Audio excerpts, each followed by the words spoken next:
అదే RTV app వార్తల్ని క్షణాల్లో చదివే అవకాశం ఉంటుంది. ఒక న్యూస్ పేపర్, ఒక టెలివిజన్ ఛానల్ మీ చేతుల్లో ఎప్పుడూ ఉంటాయి. ప్రజానీకానికి చేరువ చేసి వారి మంచికి ఉపయోగించే సభ శాసనసభ. స్వాతంత్రం వచ్చిన తర్వాత, ఆంధ్రప్రదేశ్ రాష్ట్రం ఏర్పడిన తర్వాత శాసనసభని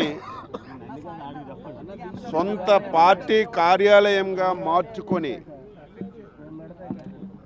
రాష్ట్ర ప్రజానీకానికి, రాష్ట్రానికి ఉపయోగపడినటువంటి చట్టాలు చేయవలసినటువంటి శాసనసభ 5 సంవత్సరాలు వైసీపీ ప్రభుత్వం జగన్మోహన్ రెడ్డి తీసుకొచ్చినటువంటి ప్రతి చట్టం ఈ రాష్ట్ర వినాశనాన్ని గురించి తీసుకొచ్చారు తప్ప ఈ 5 సంవత్సరాల్లో తీసుకొచ్చినటువంటి ఏ చట్టం కూడా ఈ రాష్ట్రానికి ఉపయోగపడలేదని చెప్పి తెలియచేస్తున్నాను. ప్రజాస్వామ్య వ్యవస్థలో ప్రభుత్వం ఎంత అవసరమో ప్రతిపక్షం కూడా అంత అవసరం. ప్రభుత్వ వాదన ప్రభుత్వం చెప్తుంది, ప్రజల సమస్యలు శాసనసభలో ప్రతిపక్షం లేవనెత్తితే తప్పులుంటే సరిచేసుకొని ప్రభుత్వం ముందుకెళ్ళడానికి ఈ వ్యవస్థ పనిచేస్తుంది.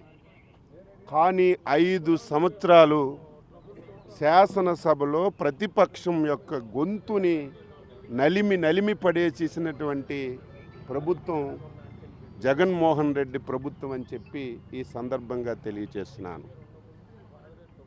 ఈరోజు 4వ రోజు మేము సొంత కార్యక్రమాలు చేయడం లేదు, సొంత ఎజెండా మాకేం లేదు.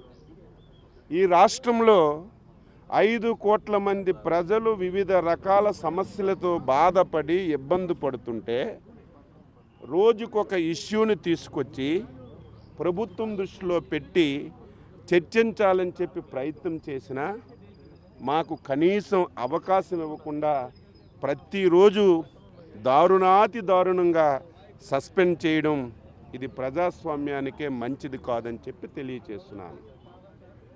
ఈరోజు కూడా ప్రధానమైనటువంటి అంశాలు, సగభాగం ఉన్నటువంటి యువత, సగభాగం ఉన్నటువంటి మహిళలు అనేకమైనటువంటి సమస్యలతో ఇబ్బంది పడుతున్నారు. అదేవిధంగా ఈ ప్రభుత్వం ఏర్పడక ముందు, ఈ ప్రభుత్వం ఏర్పడిన తర్వాత యువతకి అనేక హామీలు ఇచ్చారు. జాబ్ క్యాలెండర్ ఎవ్రీ ఇయర్ ఫస్ట్కి ఇచ్చి జాబులన్నీ కూడా ఫిలప్ చేస్తామన్నారు. చంద్రబాబు నాయుడు గారు అబద్ధాలు చెప్తున్నారు.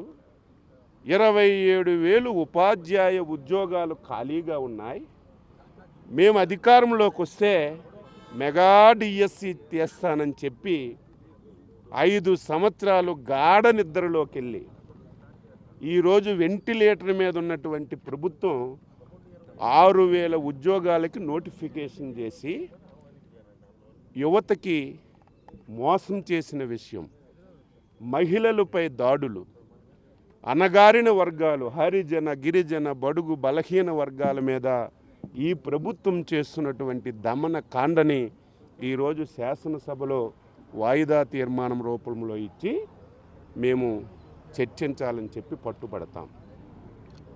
తరువాత ఒక నిర్ణయం తీసుకున్నాం.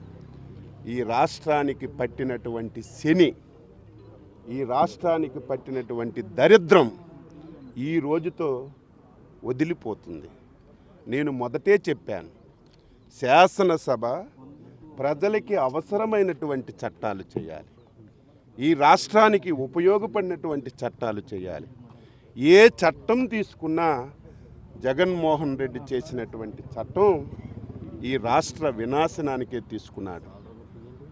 అమరావతి, శాసనసభ సాక్షిగా అందరూ ఒప్పుకున్నటువంటి అమరావతిని సర్వనాశనం చేసే చట్టం ఈ శాసనసభలో చేశాడు.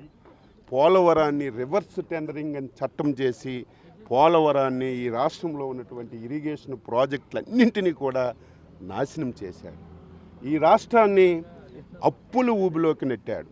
ఈ రాష్ట్రంలో ఏ చట్టాన్ని తీసుకొచ్చినా సరే ఆ చట్టం ఈ రాష్ట్ర ప్రజలకి గుదిబండగా మారినటువంటి చట్టాలు చేశారు. అందుకే ఈ 5 సంవత్సరాల్లో ప్రజల వినాశనానికి తీసుకున్నటువంటి చట్టాలన్నీ కూడా ఒక బుక్లెట్ చేశాం. మేము శాసనసభ నుంచి బయటకు వచ్చి ఆ చట్టాలన్నీ మంటల్లో కాల్చి ఈ రాష్ట్రానికి పట్టినటువంటి శని ఈ రోజుతో వదిలిపోతుంది. ఇంకా 60 రోజుల్లో ఈ కౌరవ సభని చంద్రబాబు నాయకత్వంలో ప్రభుత్వాన్ని ఏర్పాటు చేసి కౌరవ సభగా మార్చి మళ్ళీ ప్రజాపాలన రామరాజ్యం ఈ రాష్ట్రంలో తీసుకొస్తామని ప్రజలకి ఈరోజు తెలియచేస్తూ ఈరోజు ఆ చట్టాలన్నీ కూడా శాసనసభ ఎదురుగా దహనం చేసి శాసనసభకు దండం పెట్టి ఈ ప్రభుత్వానికి శంబర గీతం పాడుతామని చెప్పి తెలియచేస్తున్నాం. బాబు గారు బీజేపీ ఆహ్వానం మేరకు ఢిల్లీ వెళ్ళారు. ఏం మాట్లాడారో తెలియదు. అక్కడ మాట్లాడిన విషయాలు రేపు ఎల్లుండి ఎప్పుడైనా పార్టీ పెద్దలందరితో మాట్లాడి ఏం జరిగిందో తెలియచేస్తారు. అందరం కలిసి ఒక సమిష్టిగా నిర్ణయం తీసుకుంటాం. అంటే సోషల్ మీడియాలో చాలా ట్రోల్స్ చేస్తున్నారు. ఎవరున్నారు? గోడలు ఉన్నాయి. ఎవరున్నారు? మీకు నాకు సోషల్ మీడియాకి ఎవరికి తెలుసు? అక్కడ ఉన్నవాళ్ళు చంద్రబాబు నాయుడు గారు, అమిత్ షా గారు, నడ్డా గారు. చంద్రబాబు నాయుడు ఎక్కడని చెప్పారా? అమిత్ షా గారు చెప్పారా? నడ్డా గారు చెప్పారా? ప్రెస్లోని ఎక్కడైనా సరే మాట్లాడారా? ఎక్కడ ఏం జరగలేదు.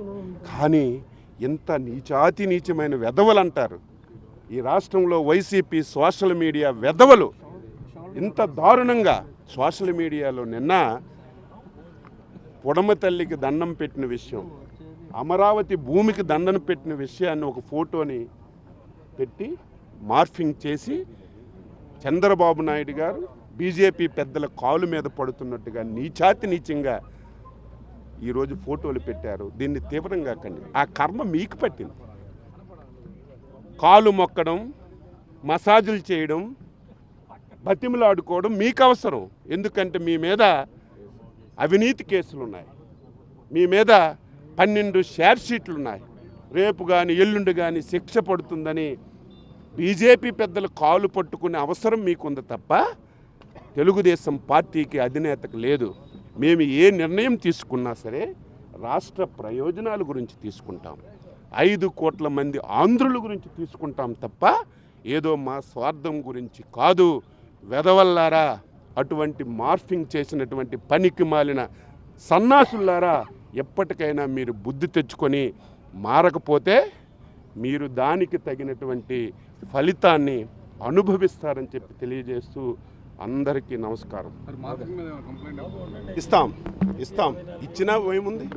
పోలీసులు ముందు చెవిటివాడ ముందు శంఖ మూదినట్టుగా ఎవడో మా కార్యకర్త ముఖ్యమంత్రి మీదో వైసీపీ నాయకుల మీదో చిన్న పోస్ట్ పెడితే అర్ధరాత్రి అరెస్ట్ చేసేస్తున్నారు. మేము ఆధారాలతో సహా పోలీస్ స్టేషన్కి వెళ్ళి కంప్లైంట్ చేసినా ఎక్కడ కూడా పట్టించుకున్నటువంటి నాదుడు లేడు. ఇవన్నీ రికార్డ్ అవుతున్నాయి. వారు పట్టించుకోరని తెలుసు, మేము కంప్లైంట్ ఇచ్చిన కేసు కట్టరని తెలుసు. కానీ ఇవన్నీ రికార్డు చేస్తున్నాం. రేపు అధికారంలోకి వచ్చిన తర్వాత మొత్తం A to Z ఒక ఎంక్వైరీ చేసి దీని మీద ఈ కథని తేలుస్తామని చెప్పి తెలియజేస్తున్నాం. మరిన్ని వీడియోస్ కోసం ఛానల్ ని సబ్స్క్రైబ్ చేయండి. లేటెస్ట్ అప్డేట్స్ కోసం వాట్సాప్ ఛానల్ ని ఫాలో చేయండి. అండ్ లింక్ డిస్క్రిప్షన్ లో ఉంది.